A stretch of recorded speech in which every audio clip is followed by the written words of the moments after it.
Hey, it's Jordan with Status Coup. President Biden is sweating over the lack of an endorsement from the powerful United Auto Workers Union for his 2024 reelection and the growing likelihood of a massive strike where UAW workers would be going on strike in September, possibly from all three, General Motors, Ford, and Stellantis. And I would assume he's sweating over the very militant new president of United Auto Workers, who just 2 days ago literally threw a despicable contract offer from Stellantis in the garbage. Let's take a look. So now, not just the 26 weeks you got to get in a year, they want you to work more weeks to qualify for your full vacation allotment. They want to create a no-fault-based absenteeism system where they can punish workers more. Company has the ability to schedule mandatory vacation shutdowns without restriction on duration, timing, notice, and cancellation criteria. They want to reduce the company's notification requirements for modifying shift start times.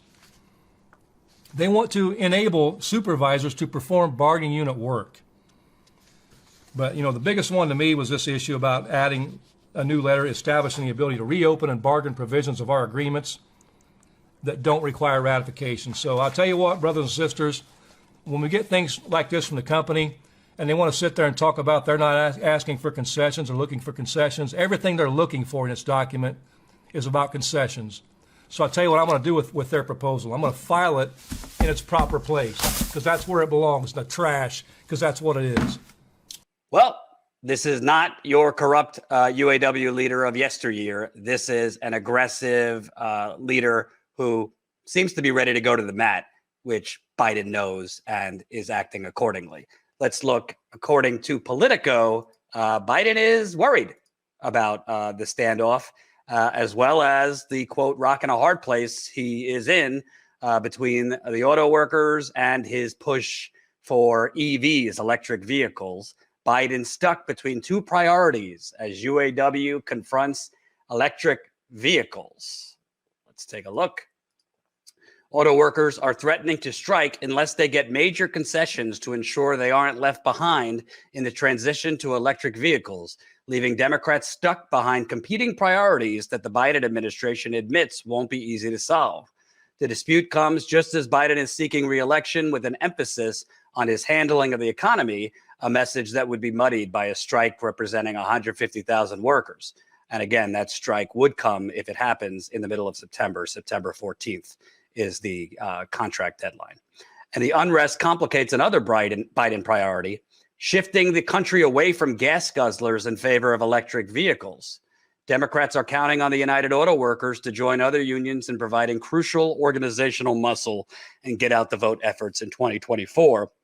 A backlash against Biden's EV push could discourage that involvement, a threat underlined by the UAW's refusal so far to endorse Biden's reelection, despite the larger AFL-CIO throwing its weight behind Biden in its earliest ever endorsement of a presidential candidate. What's happening in auto plants is just one example of labor summers in the labor summer of unrest, with strikes occurring across the country and workers in some instances extracting big concessions from employers. Biden is so concerned about the UAW unrest to appoint a liaison, veteran Democrat advisor Gene Sperling, to the unions and the automakers. Oh, well, clearly, if Biden is appointing a middleman to broker peace between the new militant, badass, by the way, UAW president Sean Fain and the corrupt, greedy, soulless auto companies, clearly this man is going to be on the side of the worker bees and the proletariat, right? Gene Sperling, who served as Bill Clinton's chief of the White House Economic Council of Advisors, who served in the same position under President Obama, and who served as an advisor to Timothy Geithner, the Treasury Secretary, as he was helping rescue the banks after they tanked the global economy. Let's tell you a little bit more about Gene Sperling so you could take an educated guess on which side he's going to skew towards, the workers or the car companies. Gene Sperling wrote a book, The Pro-Growth Progressive. Yes, the Pro-Growth Progressive.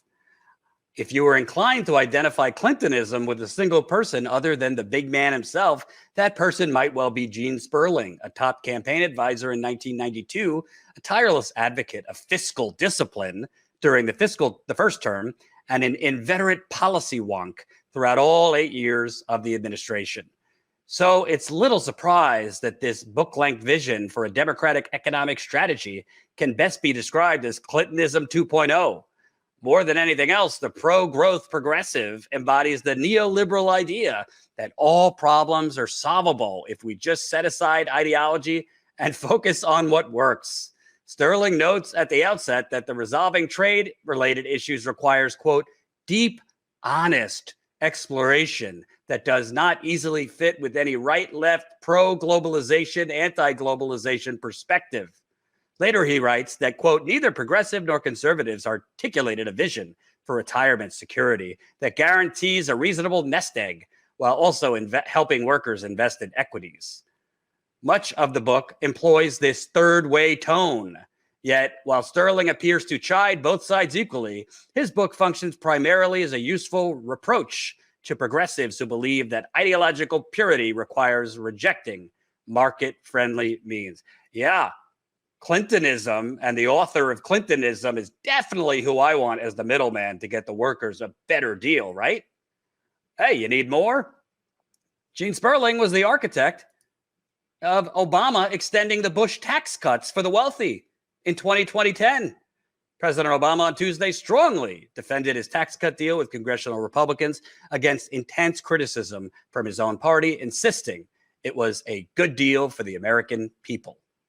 Yeah, good deal for the American people back in 2010 to extend the Bush tax cuts. Dianne Feinstein said she might be persuaded to support the plan if she concluded that it would spur economic growth, an argument that Gene Sperling, counselor to the Treasury Secretary, made to senators at lunch.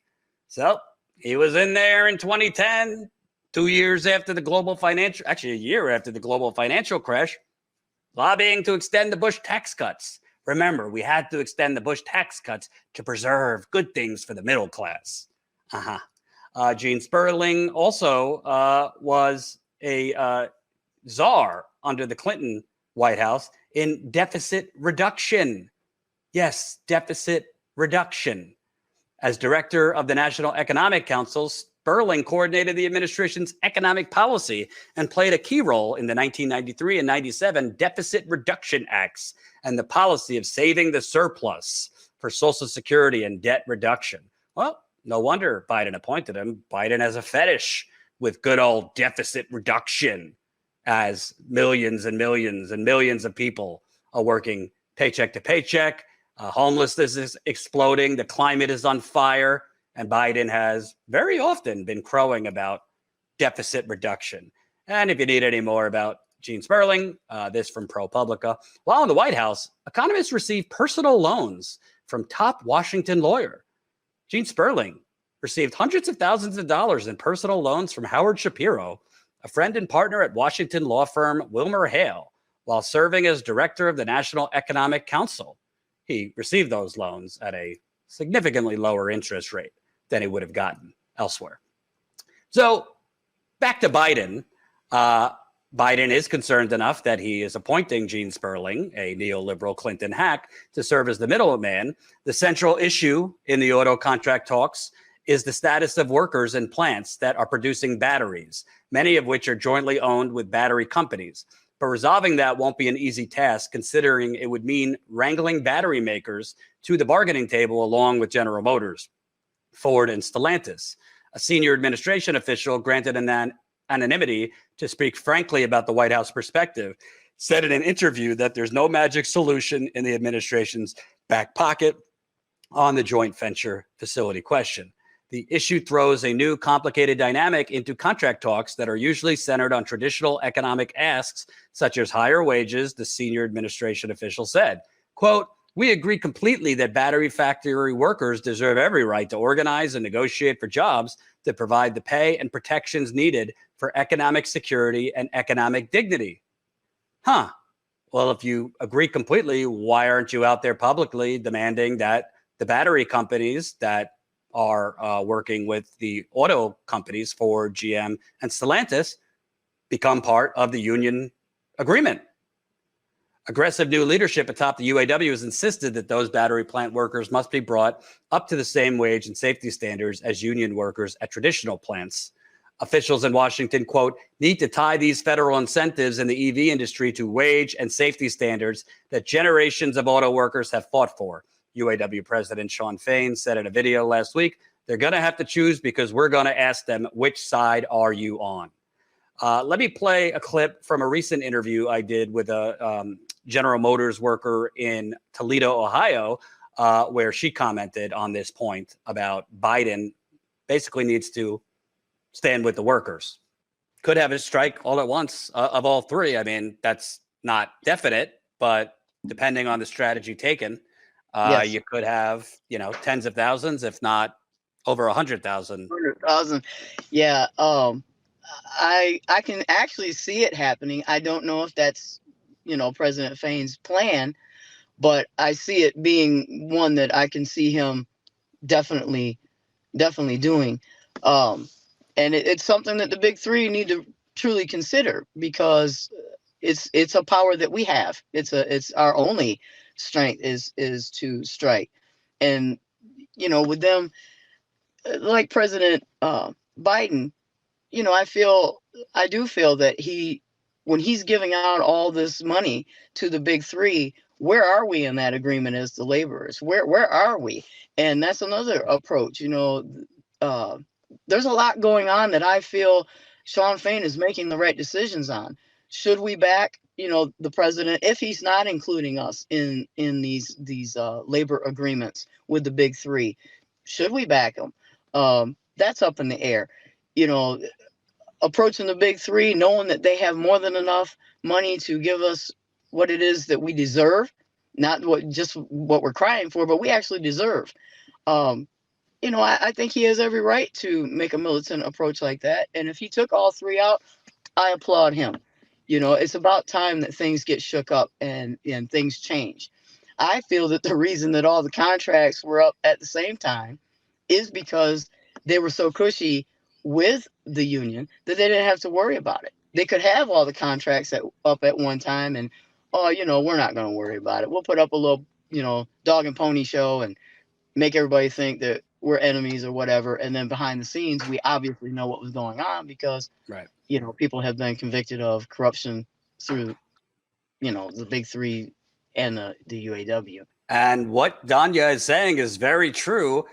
The Biden administration and administrations that preceded Biden have been handing free money in subsidies to Ford, General Motors, Stellantis for electric vehicle manufacturing when these companies are raking in the dough. Last year, profits, Ford, 10 billion, General Motors, 10 billion, Stellantis, 18 billion. Yet they're getting free money from Mr. Biden and his cronies. Yet workers at these electrical vehicle plants, the same workers that worked at traditional gas manufacturing plants, are making far less at the EV plants. Make sense to me. I also spoke with Danya about that point. Take a look. Well, as we know, if EVs come in, obviously powertrain and engine plants, things like that, we would probably be slimmed down. And that's what President Fain is stepping up to the plate for now. I'll give you an example. Lordstown,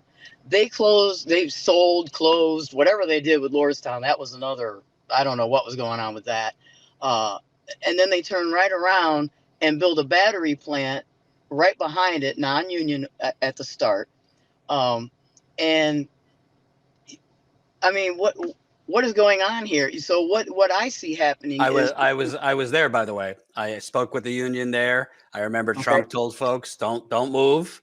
Yeah, didn't work out. Yeah, it was sad. And I'll tell you what, at the time, their president, Dave Green, who's now Region 2B regional director, what a fighter. He fought with everything he could to try to stop that. But he was up against what I feel, I don't know if he would say the same thing, I can't speak for him, but how I saw it on the outside looking in, he was against corruption back then. They weren't trying to, I don't feel that anyone was really trying to stop that. You know, it seemed like it just kind of flowed through and it was allowed, and boom, they were gone. And then somebody else was in the building building the very thing that GM said they couldn't build there. And now they're in trouble. Lordstown's in trouble now. Now they're folding. I don't know. And then GM's got this battery plant behind them. Well, GM comes in, they close these plants down, and then they turn around and bring in a battery plant right behind them, non-union. So it seems to me like the game is, let's close down these union shops. We'll disappear for a year or two, and then whoop, we'll come back in and we'll build something and we'll hire, you know, without the union. What they might not have expected was for the membership to vote union back in. So now they're under negotiations right now, trying to figure out what they're doing. And President Fain has made public announcements that he's trying to roll in the battery plants and into the national agreement, which would be the best thing to do. I think it's a fair thing to do. I think the big three shouldn't even battle that. They know that, you know, they're going to have to do something with the EV when it comes to the union. We're not going to back down on that. We're not just going to let them have it and, you know, walk away. So that is really what it comes down to. Is Biden and his liaison, Gene Sperling, going to go to bat for the worker bees to get the electrical vehicle plants, the battery companies that are separate from GM, Ford, and Stellantis, to stop trying to basically do a redirect and open up these plants non-union and pay workers shit? I see no history in Biden's record of him actually fighting for workers. Or fighting hard for auto workers. Sure, you could say Obama and the money, the bailout for the auto industry, but Biden individually, you'd have to show me. So I'm not holding my breath that Biden or his liaison is going to be going to bat for UAW, and good for UAW then holding out their endorsement.